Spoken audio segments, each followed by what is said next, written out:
We're here. Hey. Everybody, good morning. I guess, well, no, it's not morning, is it? No. All right, but we're here. Hey, we're here. We're here to party. Let me see. John Malin's in the chat. How are you, John Malin? How are you? John's a good man.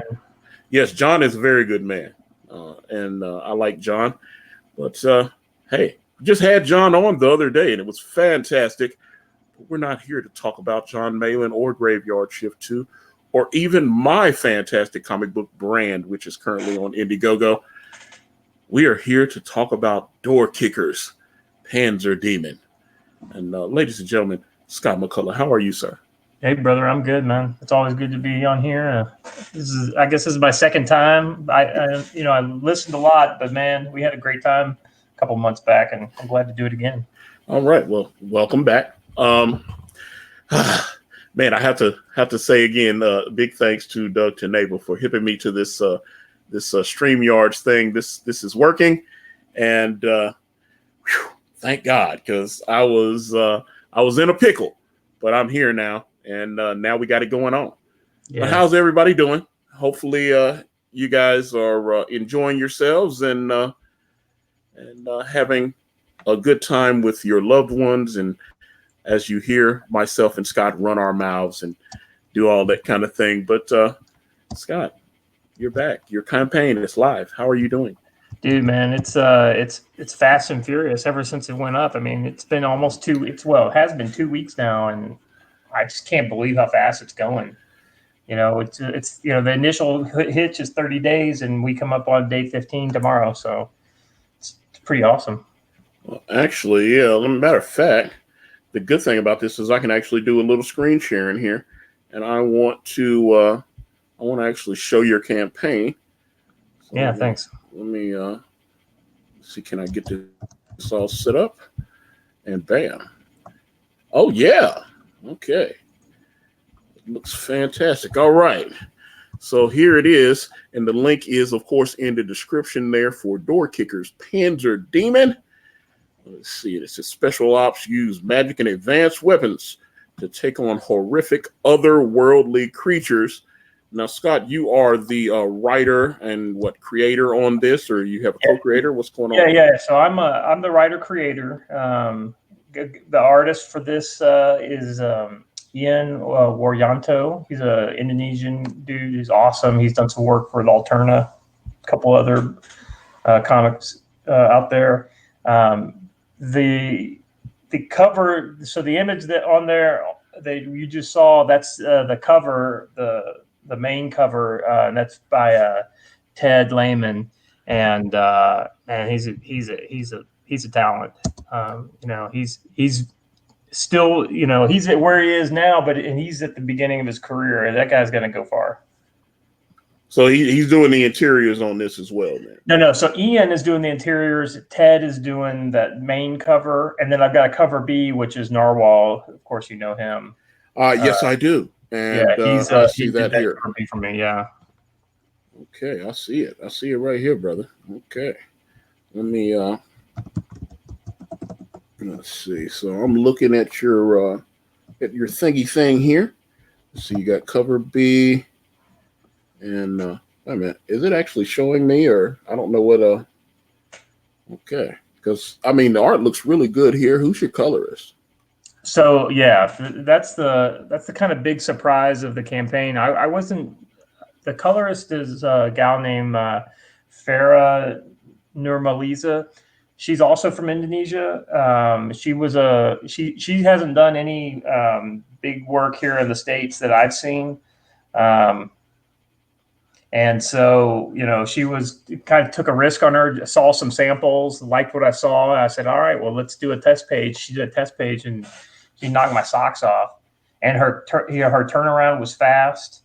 And she's been as equal a partner as a colorist can be throughout every step of her participation. She's great. Okay. I'm trying to see. Is this actually showing? What are you guys seeing on the screen here? I see you on the screen. Okay. We're 15-second delay or so. But let me see. Okay, let me stop this again because I Okay, hold on, let me stop sharing. Boom. Let me try to get that back because it looked like it was working at first. And then let me try to boom, boom. See, can we get it to pull up? I don't know if it will though. Because I'm still learning this part of it. Oh, wait a minute. Okay. I'm looking at it.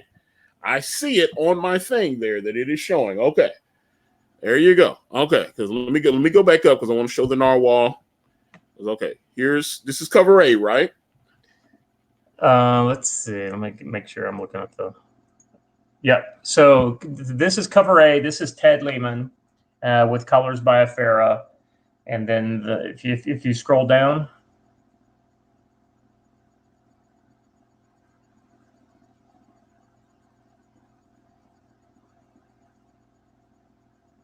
Did I lose you?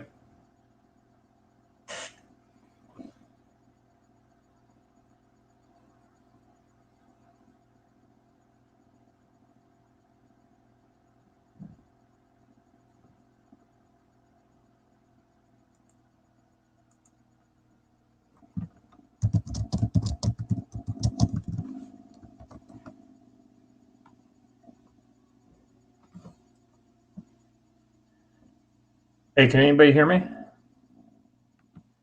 I guess I'm live, but you're not. If anybody in the chat can hear me, just let me see it in the chat.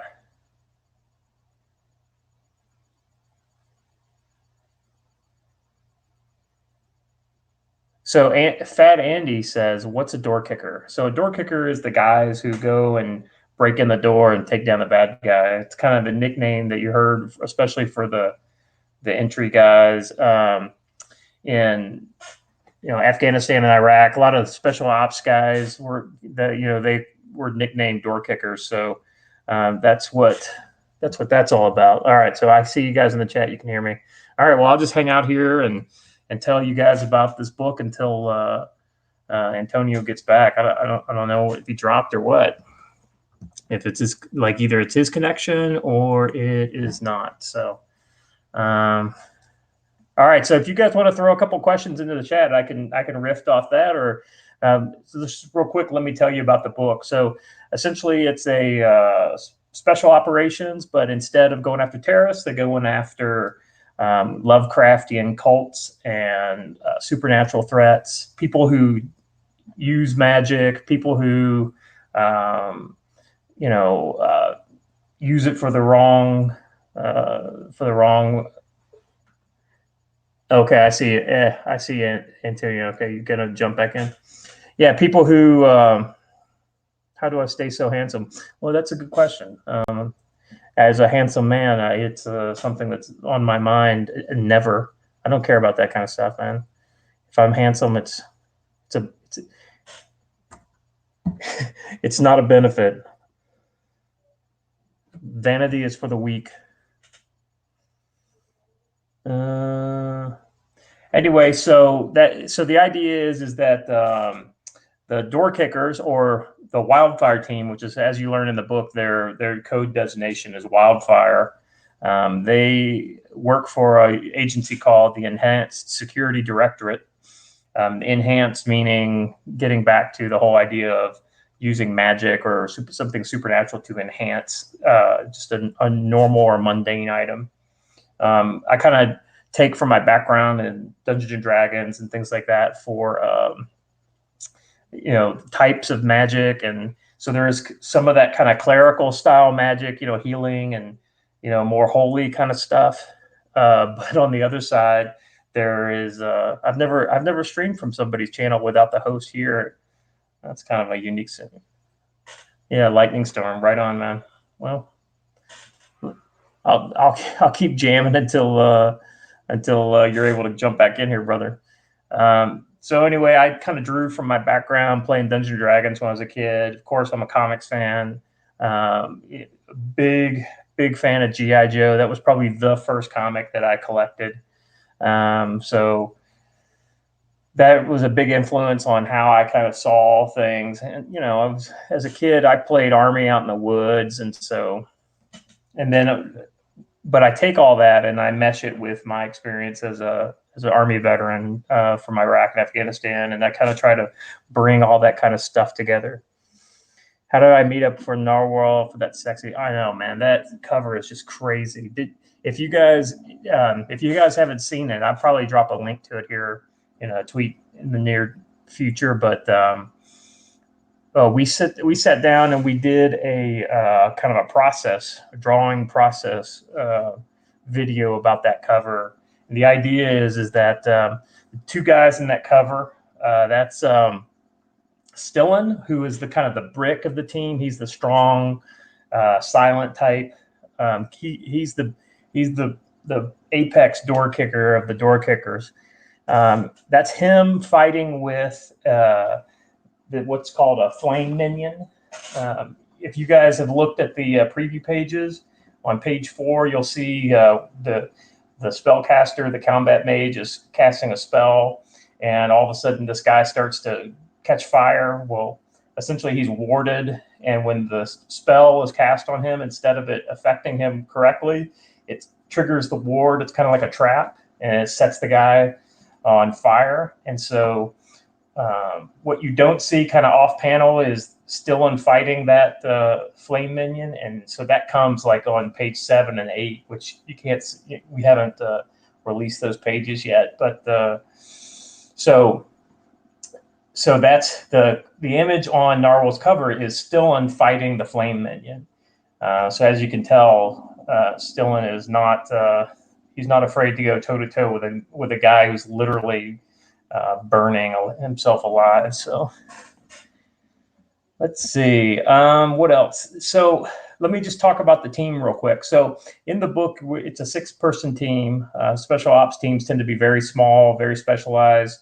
Kind of with the idea that each of them has a thing that they can do.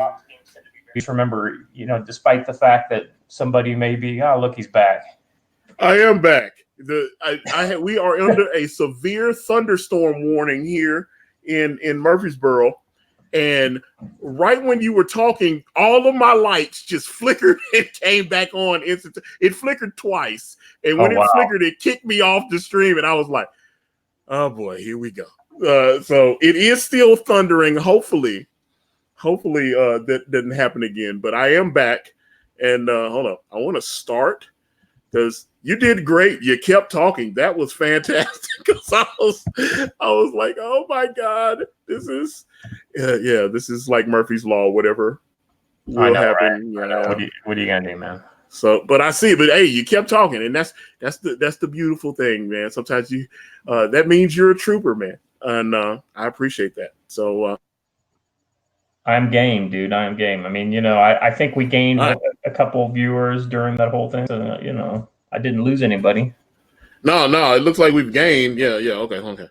But let me go back because I wanted to show this off and talk about it, and. Okay, but man, this was interesting. I was not expecting that to happen. I was like, although, like I said, I did get a warning. I've got the Android, and it was like severe thunderstorm warning, and I was like, they always say that, and nothing ever happens. So it was, it was that. I mean, what are you gonna do, man? It's Mother Nature. You can't fight that shit. Very true. Very, very true. Jalapeno Milk is making fun of my television. This is one of a few televisions I have. Yes, I'm in my bedroom. This is the little small television. Then I've got the bigger one in my living room. So yes, I don't want the huge gaudy one in my bedroom, sir. I'm sorry if that offends you. But, I mean, I remember in the old days, like having more than one TV in the house was still kind of a thing. Like that was like, wow, yeah. Yeah, I got a 40-inch flat screen in my living room. So it's like, yeah, and that's why I got my like Xbox and all that stuff in there and hooked up, so I can enjoy my gaming experience. I'm playing all the little fighting games and whatnot. But I'm gonna try this again. Let me see, because all right, so it's showing. Okay, hold on. Bam. Yep, there you go. Okay. Screen sharing. Yeah. Okay. So let me start. Hopefully the the lightning doesn't take us out again. But okay, here's cover A. This is cover Right. A. So this is cover A. This is by Ted and Farah. All right, and here is Narwhal's cover. Yeah. Dun, dun, dun, dun. Yeah, man, that thing just, Eric Weathers giving me some shit about some of Narwhal's tangents on there, but man, I just love this cover. Well, I saw that, what was it, about a week or so ago, you added a separate feature. I guess people were asking to be able to purchase it separately. Yeah, so yeah, several people had said, hey, I'd love to get the Narwhal's cover. And I was like, well, I'd love for you to buy both. And they said, I can only buy so much. And I was like, roger that. And so I ended up giving them, the option to buy a Narwhal's cover separately. So if you go back up into look at the perks, you can see that I've got essentially a cover A and a cover B. And then if you buy both, you do get a price break. You get a $5 deal if you buy both. And also you get it's the same shipping for 2 as it is for 1. Oh, wow. Okay. That sounds good. Let me see here. And then you just got, looks like some of the interior art here. Now tell me who again? I think I asked you before everything cut out and went wonky. Who's your colorist on this?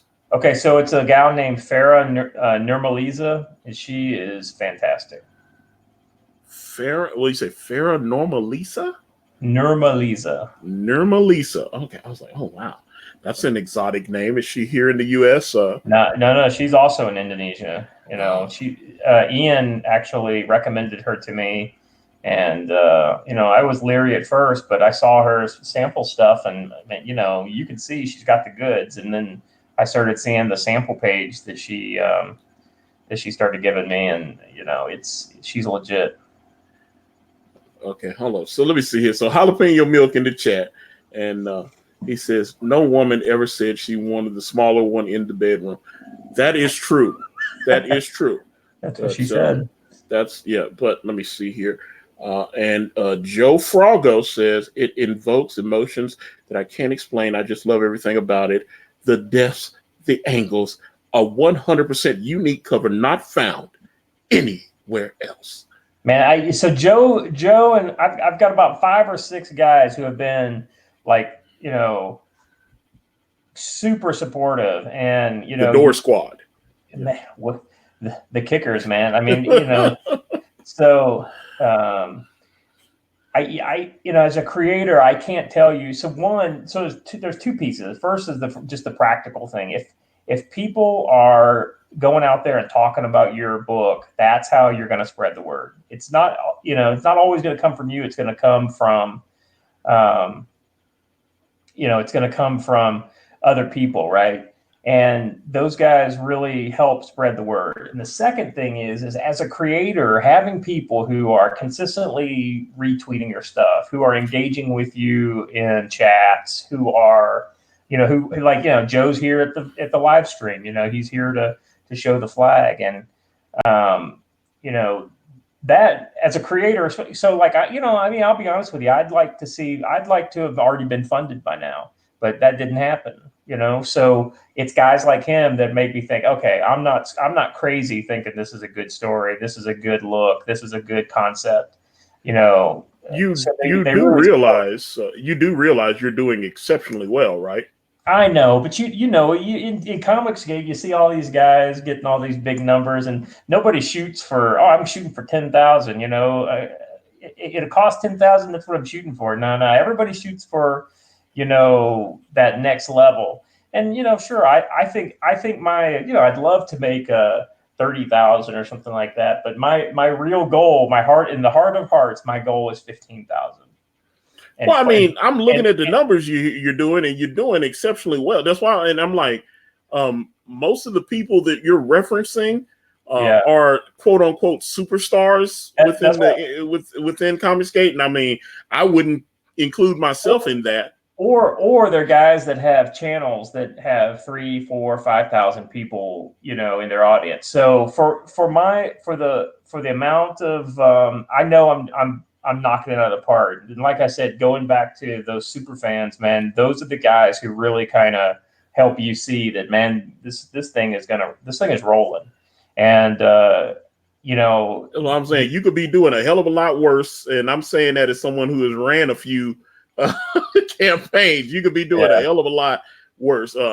And I mean, with mine, you know, like I'm over 71,000 now, but you know, that was a struggle because no one knew who I was, and you know, this is know, I'm a new entity and all that, and I'm more pleased about all the backers we have. We have over 2,200 backers. That's what I'm happy about. Yeah. So my real goal is to make it with 400 backers.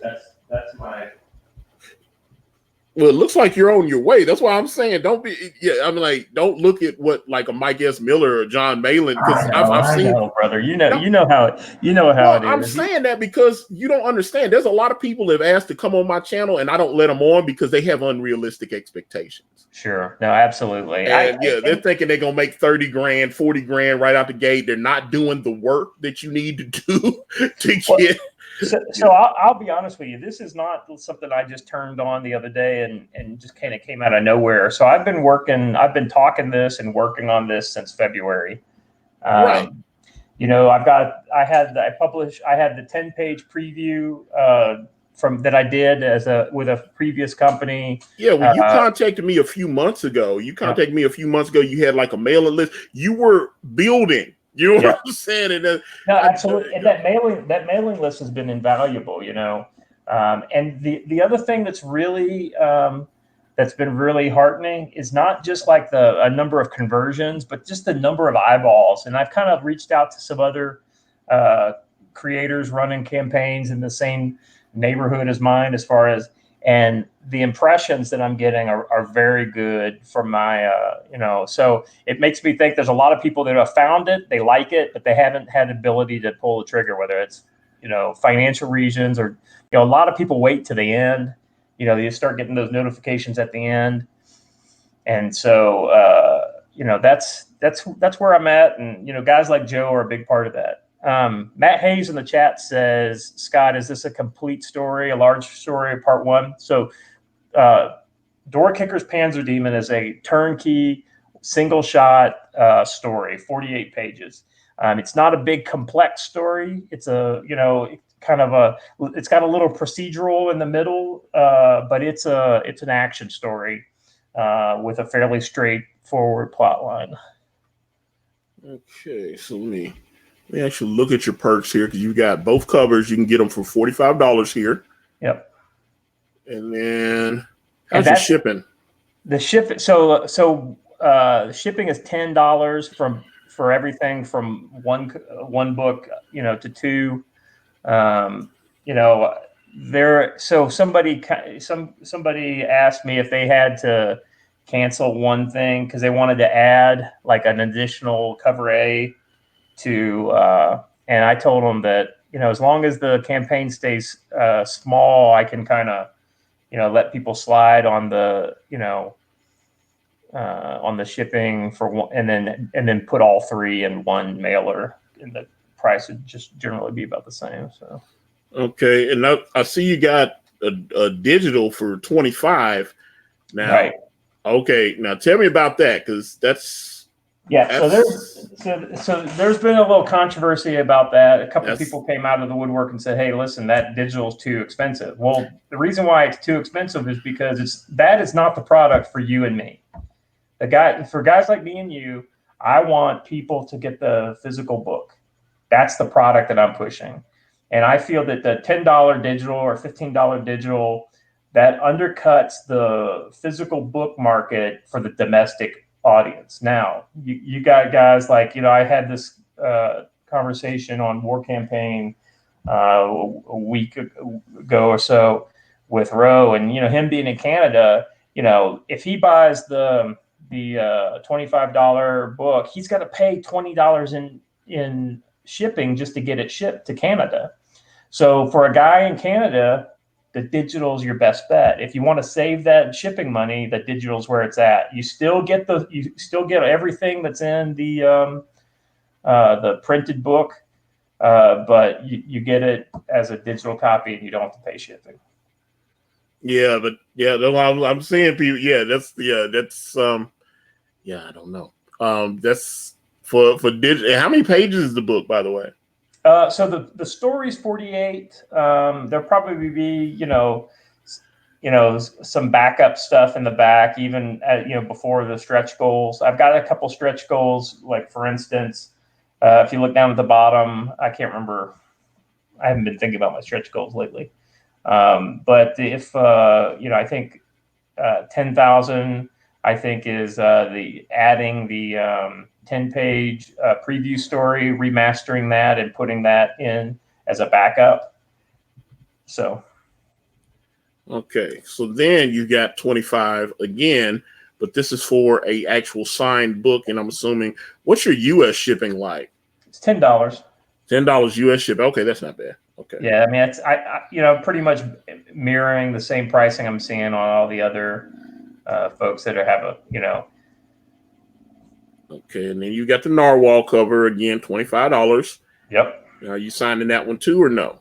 Yeah, I'm going to sign anything I wrote. So I wrote it all, so I'm signing it all. Now, if I can figure out a way to get Narwhal's signature on these two, then we may work something. But it will definitely be signed by me.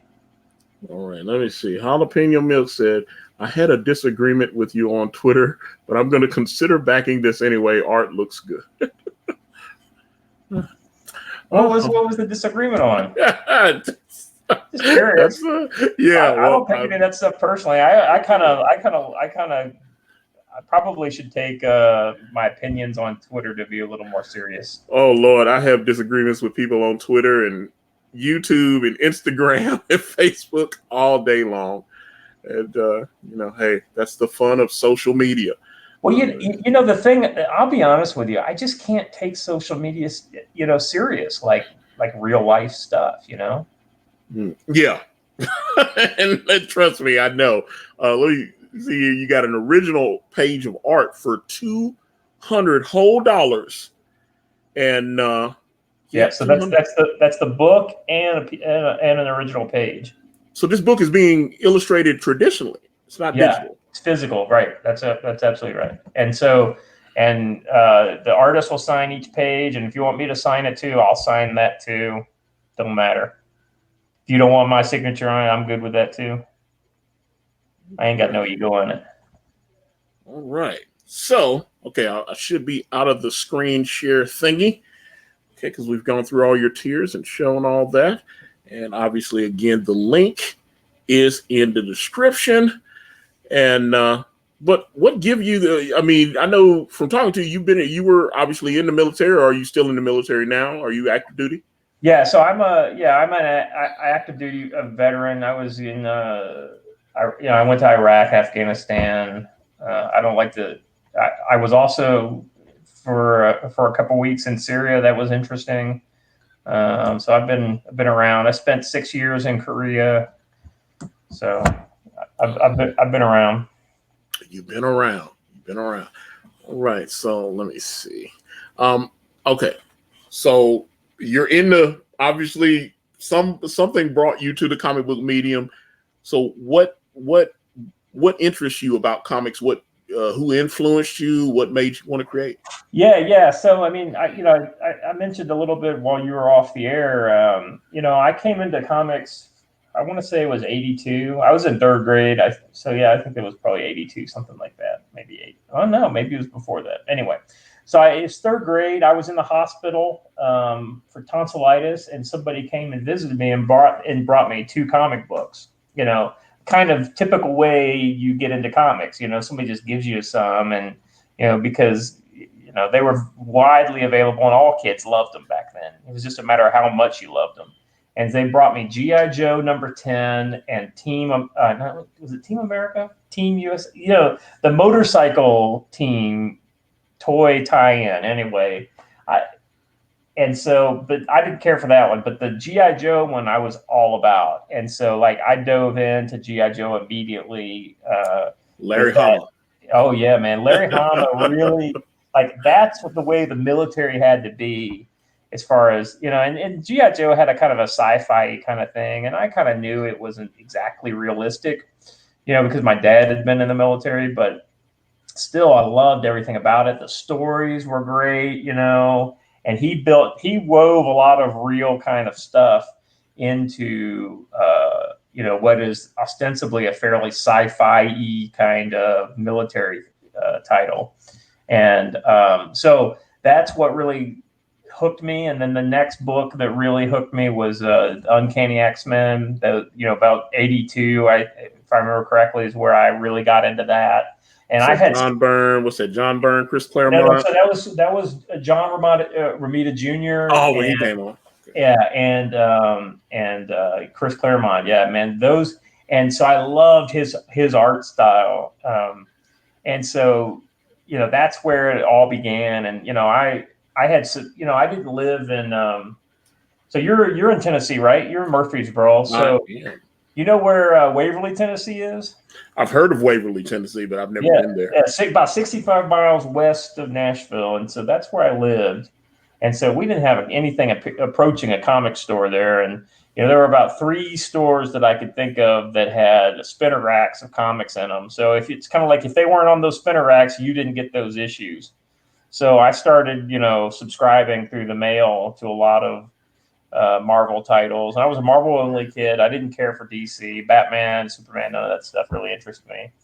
And I was definitely Marvel. And you just said something, because I like when I go and look in my old, I've got a couple of, I've got a box of like old comics that I just use to read when I get bored and stuff. Yeah. As opposed to my, bagged and boarded stuff in my long boxes.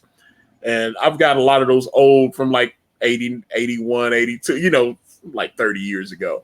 And they all have the mail order ads in them, where you can, 35 cents, you can, and all this kind of thing. Absolutely.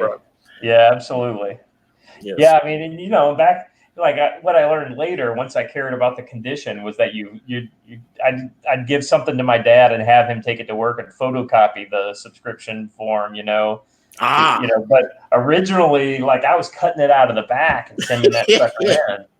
Yeah, I had no idea that I was going to do that to a comic book that was going to be worth, $50 in the future. Yeah, well, see, that's the thing. I remember going, God bless the dead. Unfortunately, my old collectors, my old comic shop, Collectors World, they shut down about a decade ago, and but that was a lot of my childhood was spent there. Did you grow up in Tennessee? I've been in Tennessee since I was 5. I was born in Huntsville, Alabama. So did you ever go to Great Escape in Nashville? I've been there, I think, twice in my entire lifetime.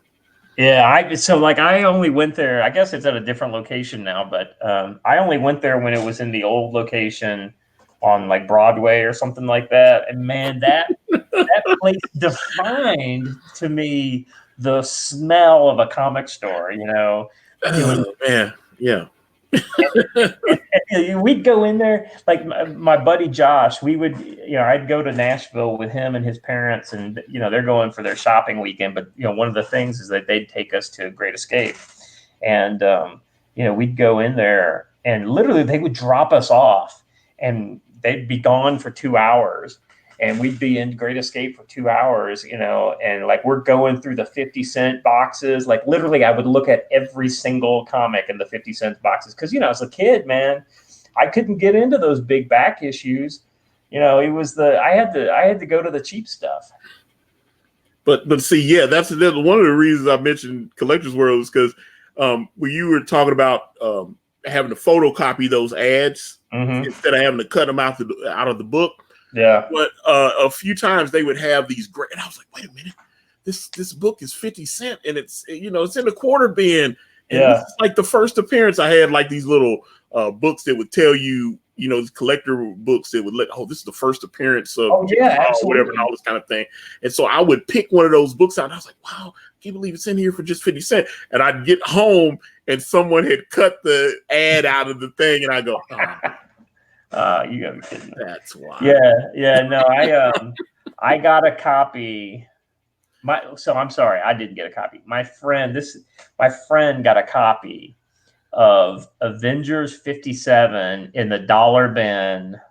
First appearance of Vision back in and this is it's a several $100 comic now. if you get Behold it. the These, vision. yeah, I know that cover. Yeah. to this day, that's one of my favorite comic covers of all time. And, I've read the interior, and, the interior art back then was not nearly as dynamic as the covers were. But man, that was a great comic, and he got that, and I was in love with that comic on the ride home. And it took I tried to trade with him the entire ride home because, we'd leave there with like 25, 30 books, each, if everything from a $5 book you buy it, from the regular back issues, a couple new issues, and then a bunch from the 25 and 50 cent and dollar bins. And, the dollar bins were like generally $5 books that there weren't moving. And so they'd put $5 books for $1. Back then the cover price was like 50 or 60 cents. So, you're getting a deal on those books. So, man, it's just, anyway, so that's what really hooked me on comics. And so I was in love with comics from that time on, but like anything, you fall in and out of love with it over the years. When I became an adult with adult interests, in the mid 90s, just about when like they started jumping the shark a little bit with a lot of the image stuff and all the kind of the chromium covers and I all didn't of give that. two shits about that stuff. It's because for me, it was still about the thing that hooked me was the great stories. And while the covers were cool, I wanted the art to be cool, not to be a gimmick. And so, and there was people buying multiple copies, and you'd have one guy come in early on a Wednesday, and he would buy all 50 of something. And so you would come in that afternoon or whatever, and you couldn't buy a book that you expected to be able to buy because some speculator came in and bought a bunch of them. Oh, trust me, I know. There used to be a couple of guys. I'm like 14 years old, and some guy walks in and he whips the credit card out, and he's got like about an $80 order of comics, and I understand they're going to cater to him more than me just spending like $10. Well, so like I had a comic store that I frequented, and I pretty much said, listen, if I'm not going to prepay for anything, but I want to, I want you to hold at least one of X for me. And I knew the guys that worked there, and I was able to make that happen. So it was. They had a pull list. Did they have a pull list? It was really before that, like the pull lists and the kind of in-store subscriptions and things like that. But like for instance, when the death of Superman, right? The black bag thing. I was able to get one because I was a regular customer, and he knew that I was going to want to get one. And so, so that I was able to make my own way with it, but still I was not, I wasn't like happy with that kind of stuff. So anyway, it just, and a lot of the stories, like I said, not only did some of the art jump tank, like I was never a Rob Liefeld fan, I love Rob. I did. It was like, I was a Jim Lee man. I love I love Silvestri. I love Jim Lee. I was an X-Men guy, so I didn't. I got some Spider-Man with Todd. That Todd McFarlane did. The Todd father, yes. Because the art was crazy good, But I didn't get it because I followed Spider-Man. I kind of got Spider-Man. When it tied into stuff, or from time to time a cover would be cool and I would like it. And, I got the Craven stuff because I love Mike Zeck's covers on G.I. Joe and stuff like that. And he's my Fearful Symmetry. Yeah, The Last Hunt or whatever. Right. Yeah, I mean, so that's the kind of stuff that I was drawn to. And, just the further we got into the 90s, the less of that kind of stuff that was out there. And, I started getting into some other stuff too. Like I was a big fan of the Epic Comics Akira run, when that was coming out. So they used to go into third and fourth printings on that stuff. I know. Well, I got the first issue I got was a second printing of number 2. Yeah. And I was able to get a second printing of number 1. And then, but even that stuff was hard to get. Yeah. And I was able to pretty much kept up with that one. And that was like, I would literally go into, there was a Great Escape in Louisville too, which is where I'm from, spent most of my life. And so I'd go in there, and literally the only thing I was buying was, Akira, and I would buy that and I'd leave. I've got my special edition Akira. I need to get it on Blu-ray because I bought it when they first released the special edition of Akira. It had like 3 discs or something. It was special, it had I remember that making of comic or some kind of making of book in there and all. I spent like $50 on the damn thing, but I need to get Akira on Blu-ray because I've got my now the transfer that I got on the special edition Akira was fantastic, but I would love to get it on Blu-ray. I guess I should look on Amazon and get that. But I was like, my regular edition seems to suit me just fine. It's a really good transfer. I enjoyed it. I was like, wow, they really, it was a labor of love when they transferred everything else. So I was like, oh, this looks really good. So as a kid of the '80s, I mean, like I was a fan of, it wasn't anime back then. It was Japanimation, so. Like I watched Speed Racer, and I watched the Shogun Warriors, and I got hooked on Robotech, and then so I was aware of what that stuff was. I mean, you said Shogun Warriors. Are you talking about Ronin Warriors? So the Shogun Warriors were like the King, Transer Z. There were like 5 of them. They were the giant robots. Okay, so I missed that. I need to check that. Okay. Well, these are all from the late 70s, and they were just typical Japanese animation fare of the time, and they were made for boys, but they had complex stories, compared to American cartoons, and I have to change all that now, so can't be made for boys anymore. I know. Don't get me started. Everything, men are bad, men are evil. Matt Fowler says I still call it Japanimation. I know. I mean, I have to stop myself from saying Japanimation, and saying anime. Is that? Well, I mean, I've heard that term as well. And even like American cartoons like Thundercats, obviously, were like trying to do like a hybridization of that style. Yeah, absolutely. I mean, even G.I. Joe and some of that stuff. Oh yeah, had some of that stuff in there. There was another series on. I saw it on. I remember seeing it on HBO. HBO had Thunderbirds 2086, which was a kind of a Japanese animation. Retelling of the original Thunderbirds, the puppet stuff from the 60s or whatever. Absolutely. So, I always thought that stuff was just so cool. And then, so I was I want to say I was a freshman in high school, and I got word that my buddies were going to go see this. No, I take it back. I rewind that. I knew about it. I misremembered this. So because I was into the comic, I knew about the animated Akira movie. And then when it was going to be released in Japan, and like 6 months later, I heard it was coming. It was going to be doing a tour. Like literally the movie was touring, movie theaters in America.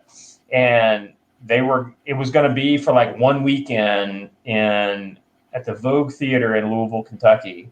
And I ended up going with a group of people from high school, like people I didn't normally hang around with because, like, by high school, I kind of hid my nerd stuff, away from my public persona, right?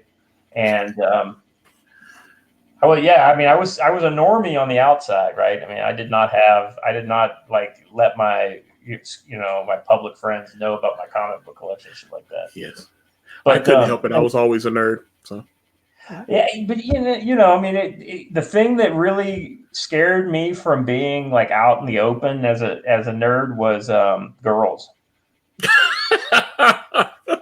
I mean, yes. I was successful enough at a young enough age that I didn't want to fuck that up. So, yeah, man, that was the thing that kind of kept me from flying the freak flag. So you love the ladies. That is good to know. Oh man, and yeah, to my detriment. Well, there's nothing wrong with it. Let's see. But let me see. Because you had me thinking of some of the things I used to watch. What was it like? Tranzor Z, Yeah. Robotech, and what was the one with the? It's called Battleship something. It was like Battleship. Yamato. Yeah. Yes, yes, yes, Yeah. yes. I love that. And Yeah. Well, then I. and then the other one was like Captain Harlock, the Battleship Yamato, and then you had like what is it, the Galaxy Express 999. There were a bunch of those that kind of, I don't know if they were related to each other story wise, but they were all seemed very similar to me. And then Voltron, both the Lion and the car versions. Yeah. The vehicle, and there was a third Voltron apparently, but I never saw it. Was there a third one? Okay, I missed that one because I was like, I definitely missed. I definitely missed the third because I know because apparently from my research, the car Voltron was actually done. It was a separate show. It was in Japan. It was released as something different, and then they just they brought it over here and they made a couple of tweaks to some anime. Yeah, they just joined the cartoons together because they even did. I remember they animated a scene in that was done for the U.S. or I guess for Western markets where they had, what was the little guy, Pip, who is apparently a girl now on the Netflix version. Pip is a woman now. I was like, okay. Yeah. But Pip was writing to his cousin or whoever on the other Voltron team. Right. Yeah, and that scene was just added. Yeah, because I remember that. I was like, Voltron, defender of the universe, and I'm trans now. And I was like, yeah, that kind of thing. So I was like, I don't know. Some people like the fact that you don't understand how big a Voltron fan I was. So when they did the reveal, oh God. Are you talking about for the new one? Yeah, for the new one. When they did the reveal, I almost bust a blood vessel in my eye. It pissed me off so bad. I can imagine that. And then they were like, "Oh, the Black Lion pilot, he's got a boyfriend," and I was like,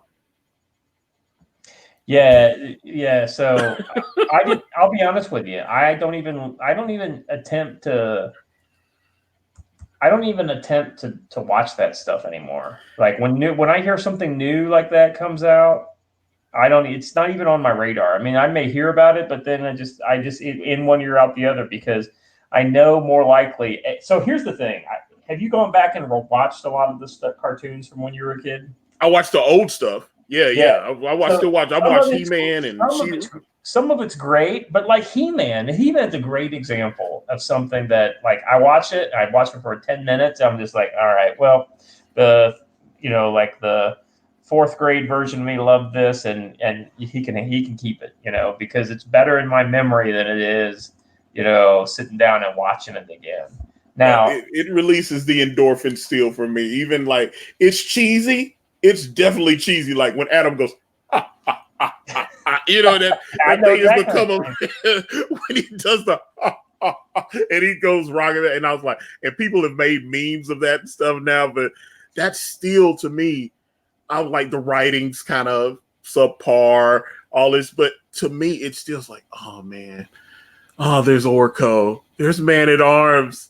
To you, oh man, and it really still hits that. That's why I was like, I watched Jim. I watched Jim and the Holograms, and I enjoyed it, even though I guess I wasn't the target audience. But I love that episode where they threw Cobra Commander in there, and I was like, and I liked that.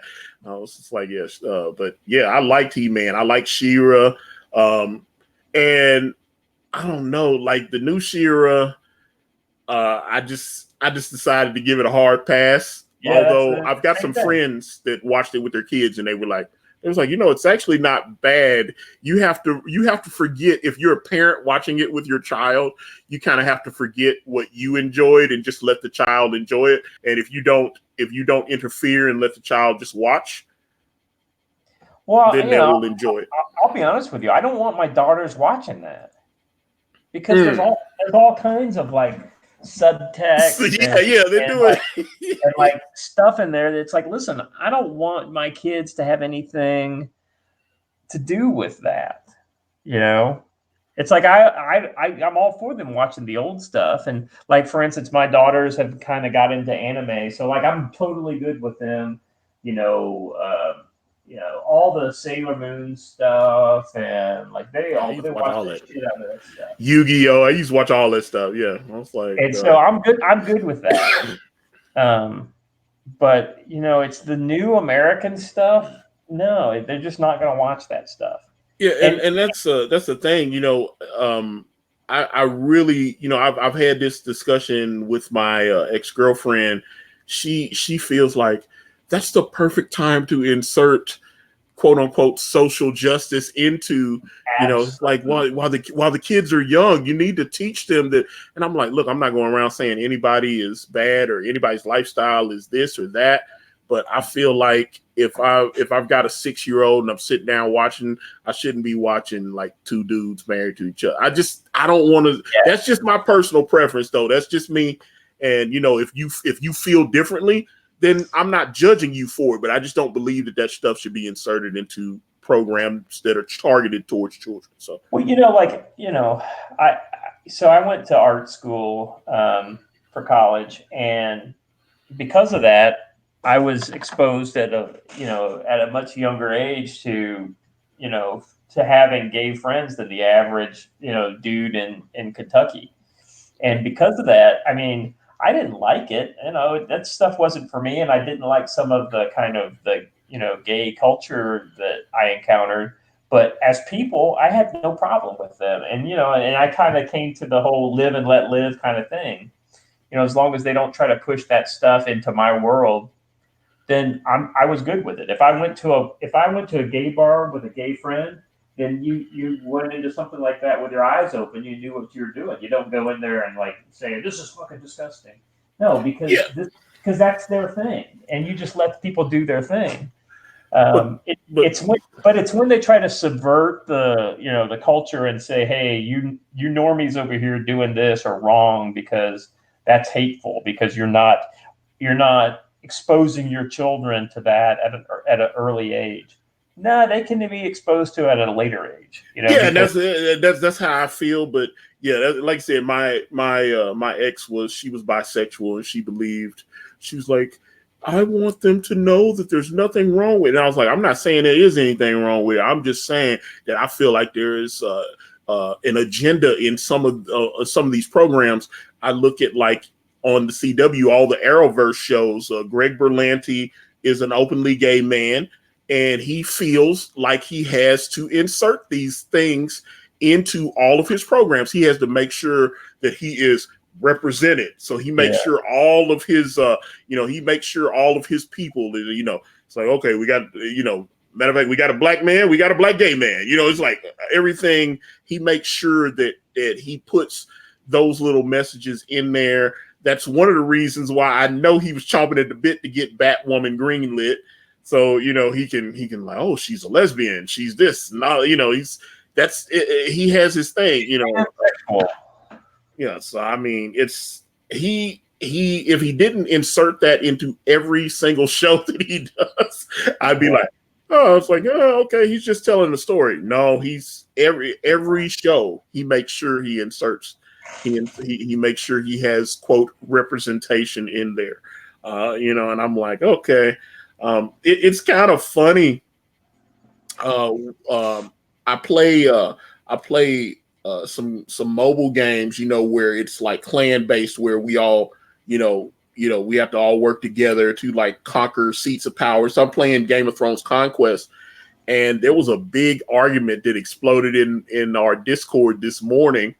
One of the young ladies that is in our group, she wanted to know why when the leadership positions open up, people would quit and then someone else would get offered a position and stuff. And she'd go, why aren't there any women in leadership roles in this class? And she started this thing.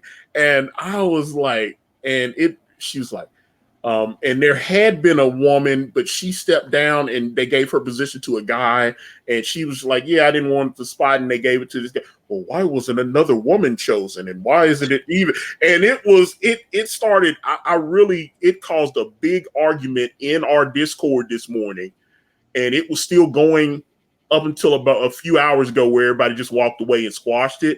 But yeah, people were being insulting because she was being ridiculous at a certain point. She was like, I feel like, the women in this clan are important too. And I was like, I don't see anybody that got chosen for leadership roles that was chosen based on race or gender.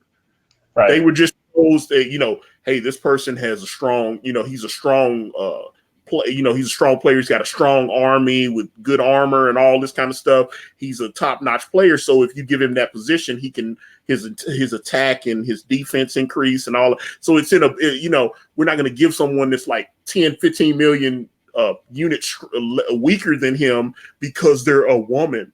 It's like, you're a woman. So let me do it. And there's another guy that was in our Discord and he's from the UK and he was like, if we start doing this stuff, I'm out, man. He was like, and she got really mad. She's like, oh, this is so typical, you guys, and all this stuff. And I was like, this was the first time since I had been in this alliance that I felt like, I was like, what the hell is going on? I was like, we've got SJWs invading every damn thing. It was like, because I never, that's one thing I liked about my clan. It was a nice, chill clan. Everybody got along. And then she started going, why aren't there any women given leadership positions? Why is this going on? Why is that? And I was just like, oh boy, because most of the people playing the game are men. Yeah, yeah. And the problem is that for the most part, like comics is a perfect example of a medium it was made by and for men in the old days. Now they had romance comics, but those were a very different beast than men's. Well, that's where John Romita Sr. came from when he took over from Steve Ditko. He had been drawing romance comics. That's why he changed. He drastically changed the way Peter Parker. Steve Ditko drew him, as that that kind of real awkward looking nerd guy, and then John Romita Sr. came in and he was like, he's trying to keep the art looking similar. And then he was just like, yeah, I'm just going to do it. All of a sudden, Peter Parker's like a really handsome dude. Like, he kind of has some swag about him. He loses the glasses and all this. He's like, hey, I'm a supermodel, baby. And all the chicks are hot and everything. So it's, yeah, they definitely changed some things. So. Matt Hayes back in the chat, he said He-Man is 95% stock animation. They're running from foreground to background stock animation. So I totally know exactly what you're talking about. The way any character in He-Man would run at an angle from the top right going to the bottom left or vice versa, like at a diagonal across the screen. And then the other thing is, but it was literally the same on every episode. It was all that stock, just little things like that made me, as an adult, when I watched it again, not appreciate some of that stuff. Well, yeah, I used to watch like Power Rangers and stuff, and they would like morphin' time, and then they would just use the same, they would use the same footage or whatever, and that's or even watching like Voltron, it was like, all right, let's merge, guys, and it was like, and they would just show the same footage because it's cheaper. Then you're not going to keep reanimating it. I even noticed that stuff when I was a kid. I mean, I didn't mind it because I liked what it was in, whether it's Voltron or Robotech or whatever. But, like, I'll be honest with you, Power Rangers came too late for me to ever – it just was completely not something I was interested in. And when I did catch it, I'm like – look at that. You can tell they shoot all this in Japan and then they cut to the Americans. It's kind of like, it's like they can't even make it match. The cars aren't the same. I mean, it's just so stupid. The continuity stuff really took me out of it and I just laughed at it. But what was that? That was the early to mid 90s, right? Yeah. Because I actually follow two. I know the accounts of like 4 of the original Power Rangers. And I follow what the guy that was the /Green Ranger /White Ranger. I think because he's an actual real martial art. What's his last name? I can't remember. But I follow him and I follow the other guy that was the original Black Power Ranger, because that's when they, when they set Power Rangers up, they had everything. The Asian Power Ranger, who she passed away. I think she died in a car accident like 15 years ago or whatever. But the original Yellow Power Ranger was an Asian girl. And then they had the Pink Power Ranger, obviously a woman.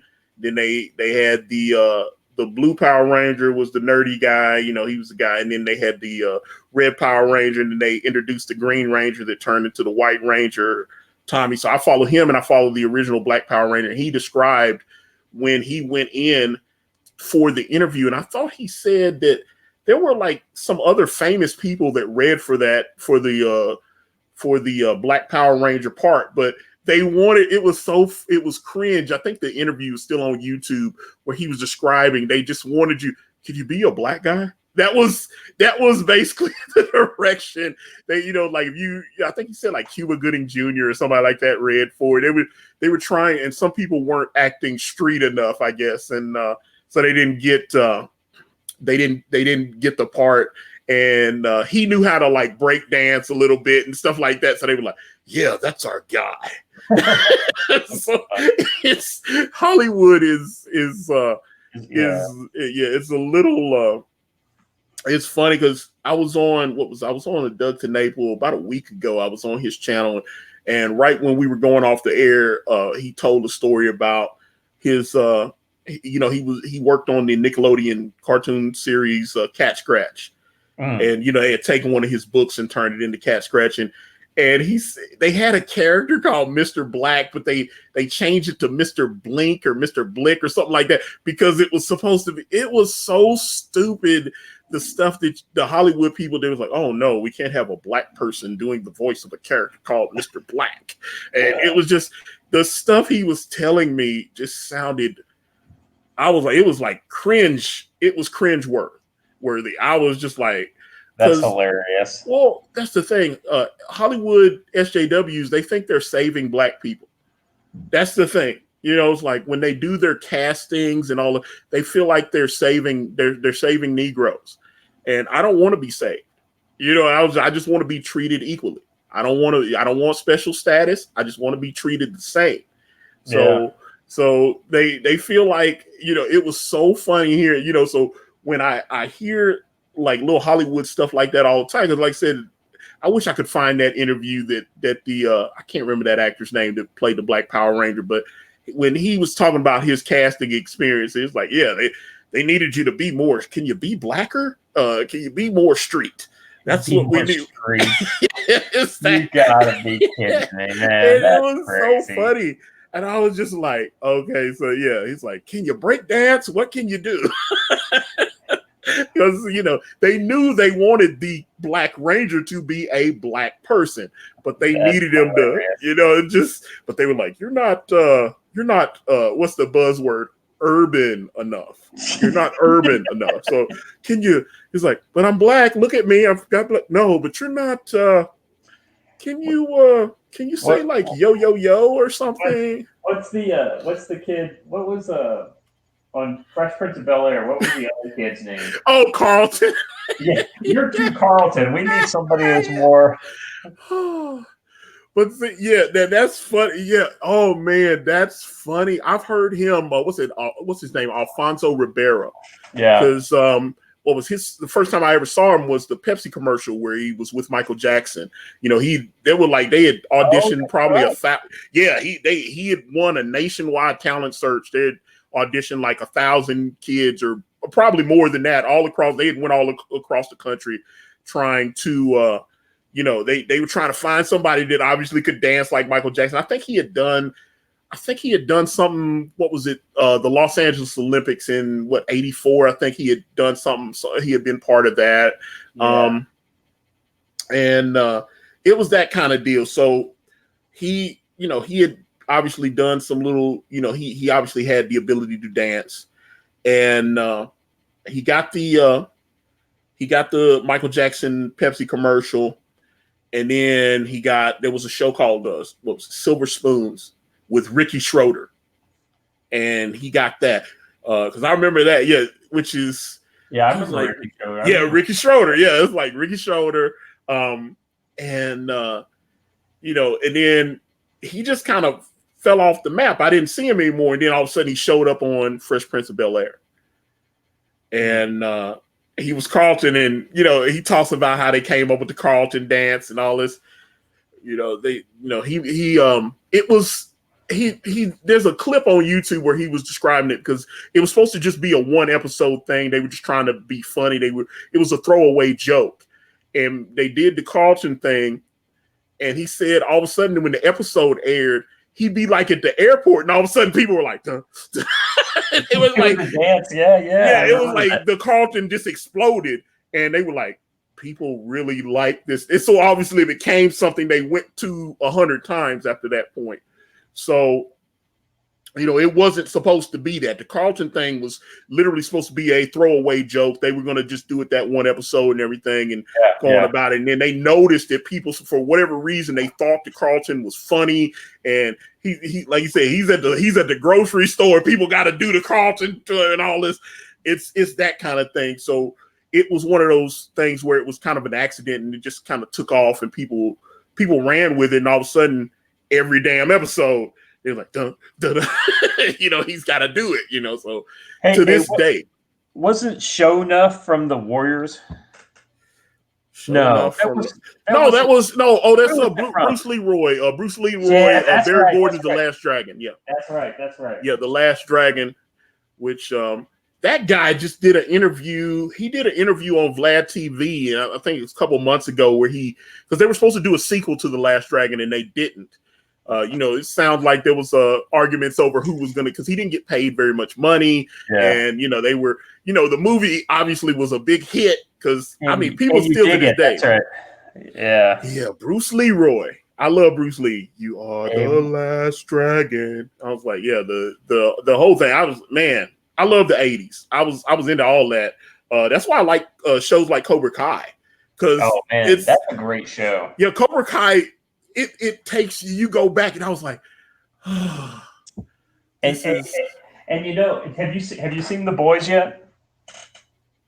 You talking about? Oh no, on Amazon, no. And I have Amazon, but I just haven't watched it yet. No, I'm going to watch it because I love Garth Ennis. So I'm definitely going to watch it. It's great. I loved it. I didn't read the comic, and so I was very pleasantly surprised to see Elizabeth, Elizabeth Shue. That's her name, right? The girl from The Karate Kid is the older, sexy corporate lady in The Boys. So I'm like, she's holding up pretty good. She could jump right into season 3 of Cobra Kai and no problem.